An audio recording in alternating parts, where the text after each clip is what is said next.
the best of the week on Relevant Radio. Brother? I'm gonna have a brother? I've always dreamed about having a brother. You must be Tommy.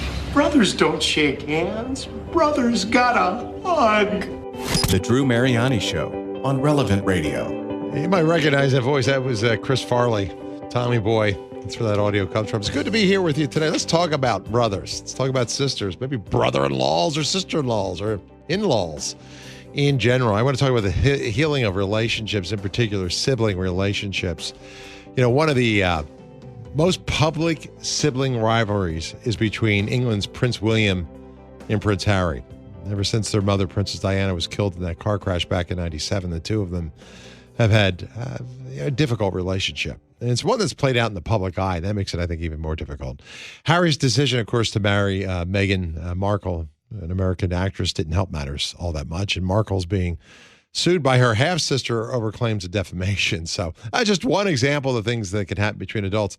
There are other siblings that have been estranged, you know. I know another two guys whose father died. They had a mom in their life. The mother passed away. And these two guys, when they get together, all they do is argue with one another. You know, not close at all.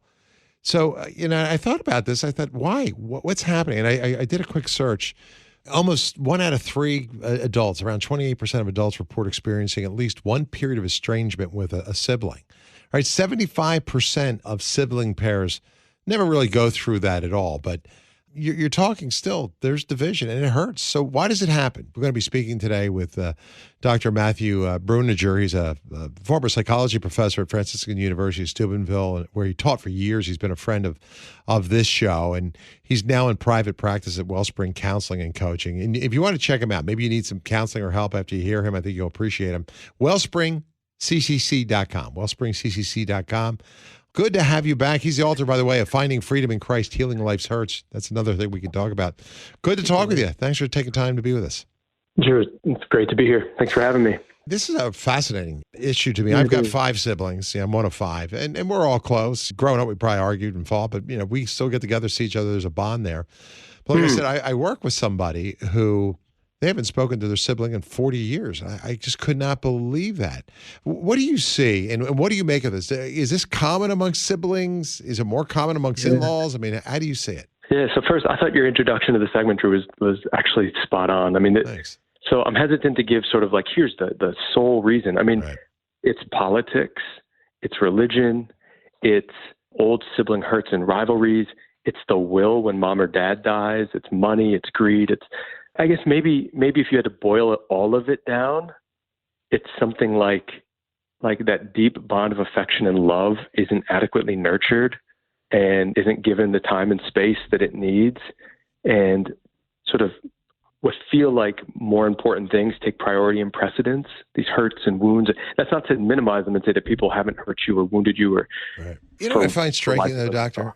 Sibling relationships are often the longest lasting, right? They're the longest lasting bonds. We grow up, our parents pass away, our grandparents pass away, but your siblings are there. I mean, you're the next tier after the parents go. Why is it that they're so easily strained? I think there's probably 2 reasons. One thing that's really interesting about sibling relationships is I think because they're growing up and because even into adulthood, they're taken for granted, they're oftentimes not nurtured like friendships. So if I think about my best friend, that's a guy who I reach out to on a like multiple times a week. I think about it, I nurture that friendship. There's something about having grown up with somebody as a fixture in your life, as just a feature like that you almost can't imagine not being there, that you take for granted, right? We don't oftentimes, especially not the parents don't always do this. I try to do this with my kids, but I know a lot of parents don't foster friendship among their children. And one thing I try to convey to my kids is like, you guys are each other's friends. And even when we have big age differences. So we have kids 18 down to 3. Wow. And it's hard, right? But your 3-year-old brother, like, I want you to try to nurture whatever kind of friendship or bond that you can with him. You don't just live in the same house. You're not just bound by blood. I think parents have to try to nurture friendship because it's really easy to take for granted that the sibling is yours and they're going to be in your life. And so how does a parent do that?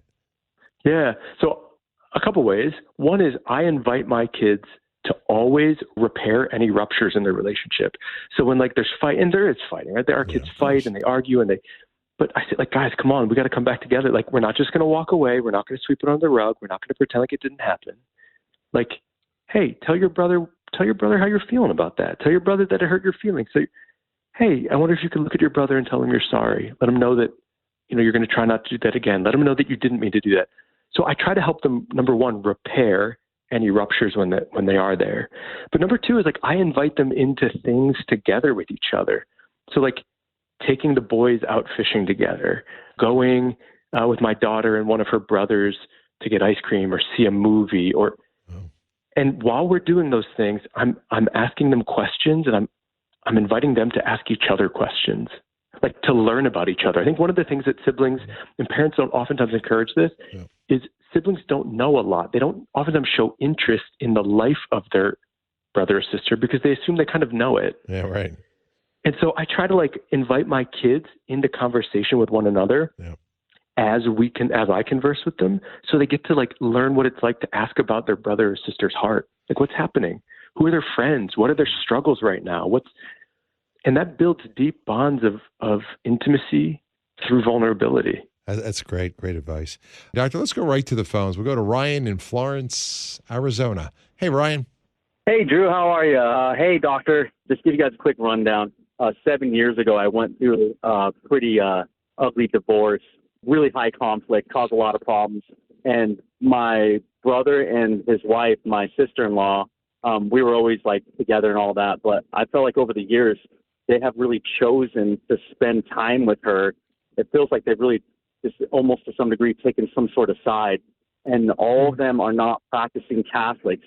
And then when I don't have my children, they'll hang out together as a group, and they really seem to like gather on the point that I'm like obsessed with my religion or I'm weird or whatever. But growing up, me and my brother are super close, and it's causing a lot of resentment. And I don't know how to solve this problem or really how to address it outside of prayer, Yeah. Yeah, man. Here's maybe two things that might be helpful. The first is, you sound like you have like insight and clarity into some of this. And so I think to be able to say to your brother, like so oftentimes what I think gets in the way of the kinds of relationships we want with our siblings is fear. It's like what it would be like to say to your brother, like, hey man, I wonder if we could go out for coffee. And if you don't address the tension, it ends up like cementing or calcifying. And I think if you say something like, hey, I feel like, and use I language, right? If you say you've done, you're taking sides, it'll create an argument. And you're not trying to argue. You're just trying to let him into like what's going on inside of you. And you say, look, I feel like maybe you prefer her, or you've taken sides. And again, I felt like we were so close growing up. I feel like I miss you, man. I miss our friendship. Like, I will tell you that my brother is not practicing the faith either. He and his wife aren't practicing.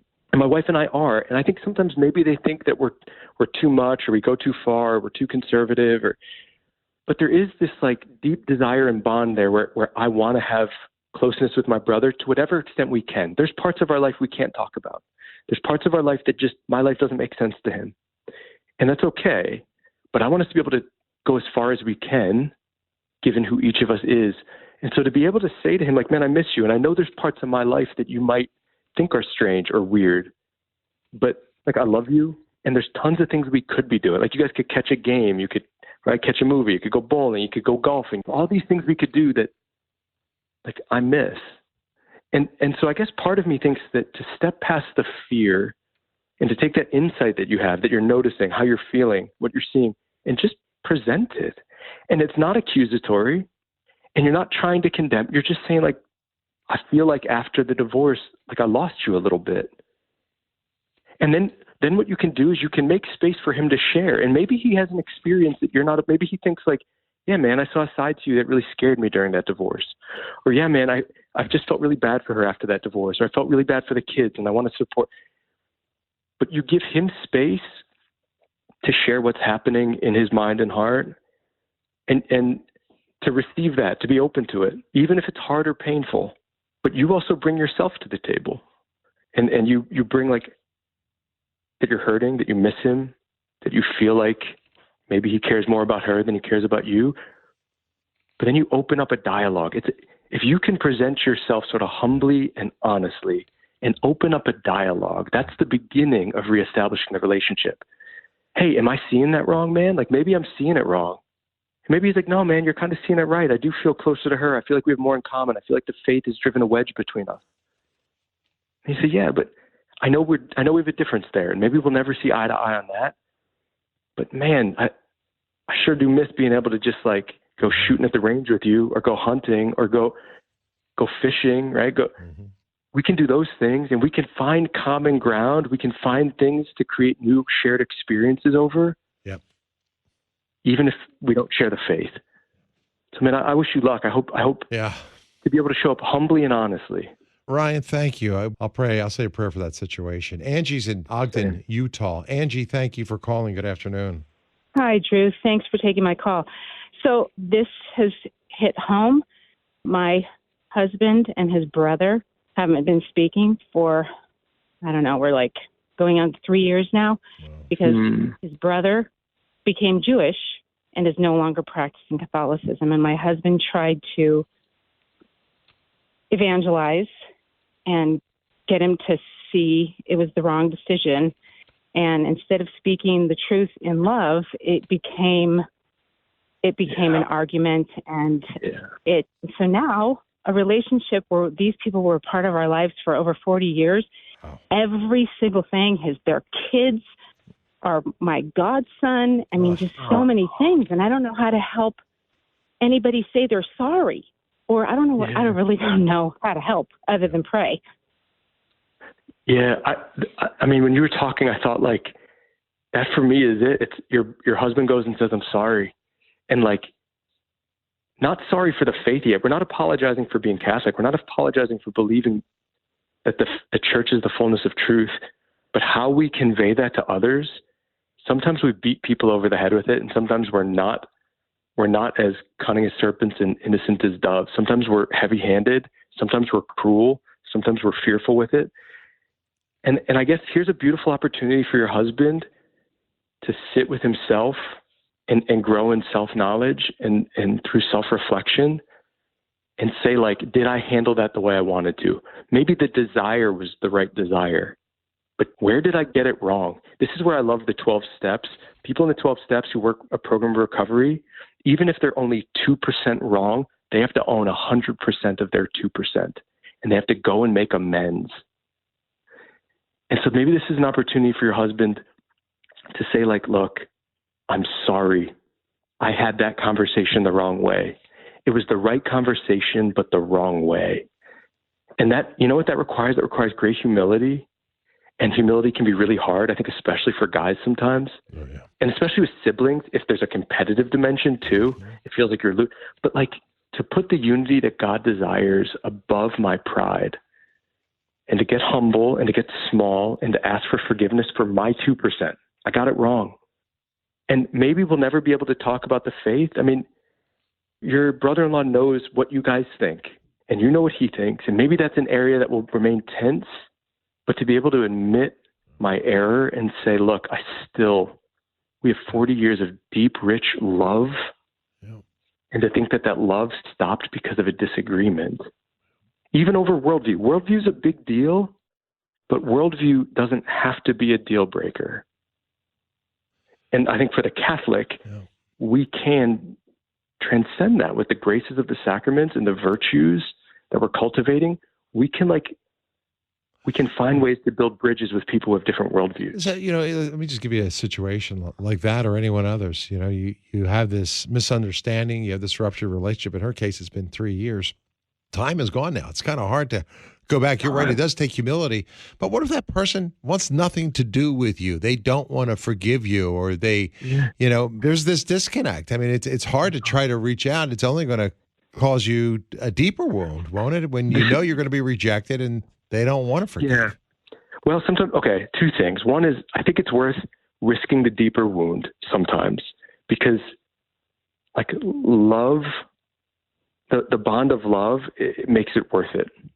And maybe it will be painful and maybe you'll be rejected, but like that emotional pain can be worth it because the payoff or the reward of a reestablished relationship is so great. But I'll say this, I mean, I think when time like that has gone by, when such significant amounts of time have gone by, you can always refer to the past, like remind them of what was and remind yourself of what was. But one sort of gentle tactic is remind them of the good times. Yeah, we had a fight about worldview, about religion. But do you remember when Dad took us to the hunting cabin in Michigan? Do you remember that time that Mom tripped in the snow? And like, there's so much shared history and bond and love. And remember when so-and-so got baptized? And remember, you can reawaken in somebody's heart. You can reawaken love. You can reawaken a desire for relationship by focusing on like the beautiful past that's shared. And I think what happens is we focus so much on the rupture that like our defenses get thrown up again, or our fear of being hurt again gets thrown. Focus on the beauty. Like, you can write a letter. Your husband can write a letter. I mean, it sounds actually like you need to write a letter to your husband, inviting him to be willing to take the risk. Yeah. I've got to leave it right there, unfortunately. If people need help in this area, what's the best way? Your book, will it help in finding freedom in Christ, healing life's hurts? What would you recommend? Dude, I think my book is really about clearing away the wreckage and the emotional hurts within us that keep us stuck. So if the issue is something that's arising in you, pride, ego, fear, greed, selfishness, a lack of forgiveness, then yeah, my book would help. I love it. I got to leave it there. I'm out of time. My apologies, everyone on hold. I'm back again tomorrow. Give you a look at life you won't find anywhere else. If you're new to the program, be sure and join me, okay? And then tell others. If you missed anything, you can download the podcast. Nick will have it up in about 30 minutes. But until our paths get cross, count on my deepest prayers for you, okay? Say one for me. And we'll talk soon. Have a great day. Hey, like what you just heard? Then share it with your family and friends. And thanks for listening.